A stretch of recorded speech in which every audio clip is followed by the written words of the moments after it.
La sortie du gouvernement provincial Christian Kitungwa, c'était la chose la plus attendue par toute la population de la province du Tanganyika. Et comme vous le savez, après élection, normalement, on devait en compter seulement 30 jours. Et juste après 30 jours, on devait avoir un gouvernement qui accompagnerait l'action du gouverneur de province.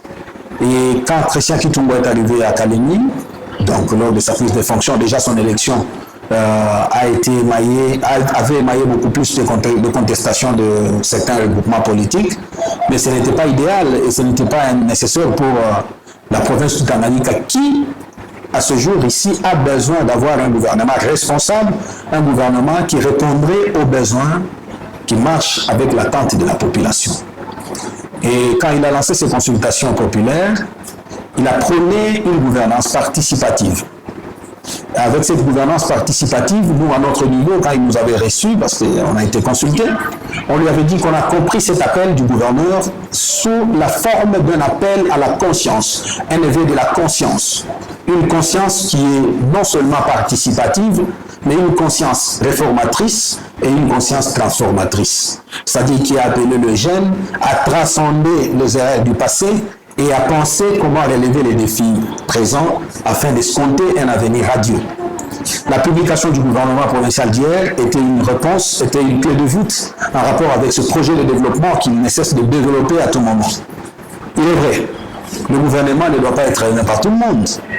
Parce que c'est chaque formation politique, au moins plus de 150 partis politiques qui s'attendaient toujours à se retrouver dans le gouvernement provincial, alors que le format actuel du gouvernement provincial n'est réduit qu'à 10 membres du gouvernement. Et donc chacun doit comprendre que la sortie du gouvernement ne pouvait pas être la satisfaction de tout le monde. Parce qu'il est difficile qu'une personne représente toutes les communautés. Et donc, il n'y aurait que nécessairement la représentation de certaines communautés, de certains regroupements politiques ou formations politiques, et certaines d'autres ne seraient pas représentées, et ça, c'est normal. Alors, la composition elle-même, le gouvernement est sorti. Moi-même, j'ai passé en revue un peu la formation du gouvernement. Je n'ai pas grand-chose à critiquer sur ce gouvernement. Parce que la crème que j'ai trouvée, la crème qui compose ce gouvernement, c'est une crème qui est très jeune, trop jeune encore. Et la province du Tanganyika, conformément d'abord à ce que nous avions recommandé au gouverneur, on voulait que le gouverneur puisse transcender et dépasser la phase des tribus. Penser que tel et tel tribu, il doit représenter tel tribu, mais de se baser beaucoup plus aux compétences, au cerveau, aux gens qui peuvent contribuer réellement au développement de la province et qui pouvaient marier sa vision. Parce que moi, je vous assure ici, sans sentiment, sans quoi, je vois en Christian Kitungwa un esprit de développement. Je crois qu'il peut faire quelque chose. Et s'il faut le comparer à certaines gouvernances passées, je suis en train de le voir sous la peau de Zoé Kabila, qui venait avec un esprit de développement, mais avec un défi devant lui.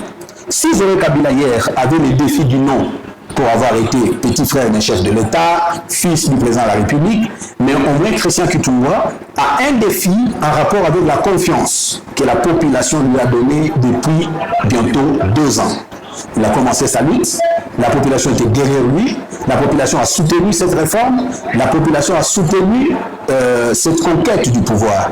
Et donc il a devant lui un défi à relever. Ce défi, c'est la bonne gouvernance. Ce défi, c'est la satisfaction de l'intérêt général pour que cette population qu'il a soutenue hier demeure son soutien indéfectible durant tout son mandat.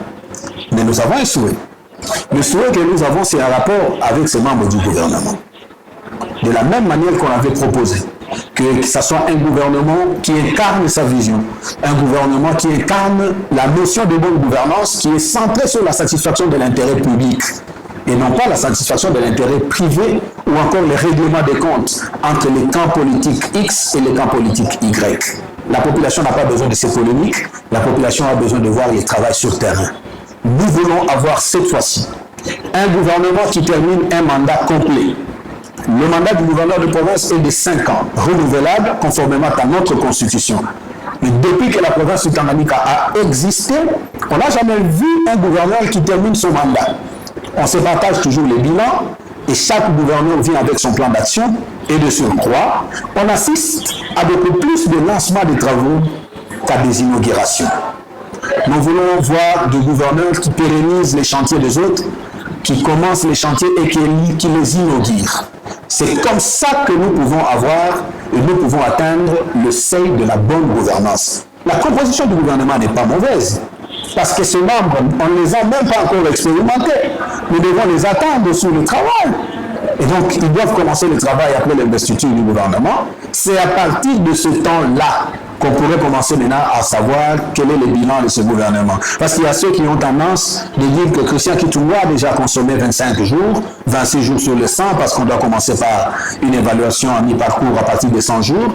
Mais moi, je pense que les 100 jours, on doit commencer à les compter à partir de l'investiture du gouvernement. Parce qu'il est en train de continuer à assurer les affaires courantes laissées par son prédécesseur. Et le budget, c'est le même budget. Et donc, on ne doit pas assimiler ces 20 quelques jours passés au pouvoir à son bilan, mais c'est à partir de la sortie de ce gouvernement, c'est-à-dire l'investiture qui doit intervenir dans quelques jours. À partir de ce jour-là, toute la population va commencer son compteur de 1 jour jusqu'à 100 jours pour savoir qu'est-ce que la nouvelle gouvernance a fait pour la province du Tanganyika. D'après tout, si ce gouvernement, peu importe la provenance de certains membres du gouvernement, mais si ce gouvernement travaille pour l'intérêt de la province du Tanganyika, c'est le Tanganyika qui gagne et c'est le Tanganyikais qui gagne.